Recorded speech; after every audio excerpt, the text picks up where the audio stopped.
గౌరవనీయులు కోనిదాల పవన్ కళ్యాణ్ గారు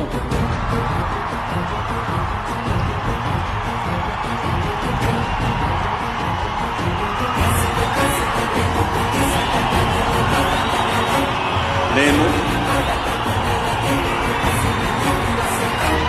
కొనిదల పవన్ కళ్యాణ్ అనే నేను శాసనం ద్వారా నిర్మితమైన భారత రాజ్యాంగం పట్ల నిజమైన విశ్వాసం విధేయత చూపుతానని, భారతదేశ సార్వభౌమాధికారాన్ని సమగ్రతని కాపాడుతానని